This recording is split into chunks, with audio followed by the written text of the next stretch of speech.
This channel does not promote any violent, harmful, or illegal activities. All content provided by this channel is meant for an educational purpose only.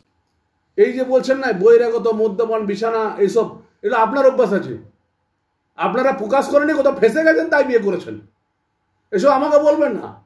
একদম পরিষ্কার বলে বলছি, রাজনৈতিক দল পরিচয় ছাড়াও আপনাকে বলতাম না, কিন্তু অনেক বেশি আপনি কথা বলছেন। আপনি ফেসে গেছেন, আপনি আরও দু তিনজনের সঙ্গে ফেসে গেছেন, তাই এখানে বিয়ে করেছেন। এসব কথাগুলো আমাকে বলতে যাবেন না, ভদ্র থাকুন। অনেক কিছু আছে আপনার, দিল্লিতে কোথায় অ্যাসেট আছে আমরা জানি না। আমরা তো ব্যবসা করি কলা উঁচু করে, তৃণমূল কংগ্রেসের আমলের আগেও ব্যবসা করেছি। আমার অ্যাসেট দেখুন, আমার বাবা বিজনেস করে, আমার বাবা চাকরি করতো। তাহলে আমরা কেউ ওই উচ্ছিষ্ট খেতে নয়, আমরা থাকলে পার্টিটা চলে।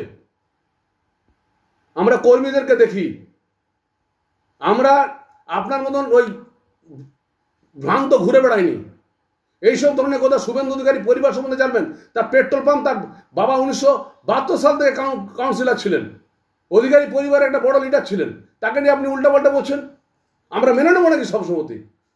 দল হলো আমাদের নিজস্ব সমাজের, আমাদের পরিচয় আছে। শুভেন্দু অধিকারী সৌমিত্রর দিকে আঙুল ছোড়ার আগে নিজের দিকে 4টে আঙুল ছুড়বেন।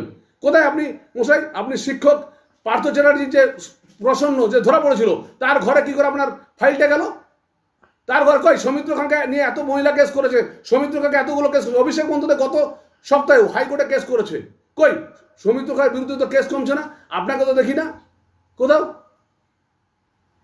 কেন দেখি না? এইসব কথাগুলো বলবেন না। অনেক কিছু মন আছে, কে কোথায় টাকা দুর্নীতি। আপনি সব মানুষ, আমরা ব্যবসা করি কলার উঁচু করে। আপনার যে অ্যাসেট আছে, একবারের এমপি হয়ে কেউ এত অ্যাসেট কামাতে পারেনি। তাহলে ভদ্রতা মতো রাখুন।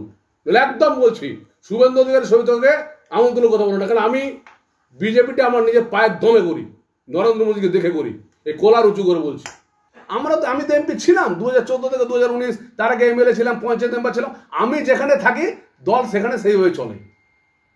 আর দলকে নরেন্দ্র মোদীকে দেখে এসেছি, অমিত শাহকে দেখে এসেছি। আমি অমিত শাহজির সাথে রাজনীতি করে কথাবার্তা বলে এসেছি। আমি কোনো মন্ত্রী হওয়ার জন্য আসিনি। আর মন্ত্রী তো ছিনিয়ে নেবো যেদিন পারবো। ওইসব আমি ব্ল্যাকমেল করি না। অমিত শাহজি নরেন্দ্র মোদী যদি ভরসা করে ভারতীয় জনতা পার্টি করি।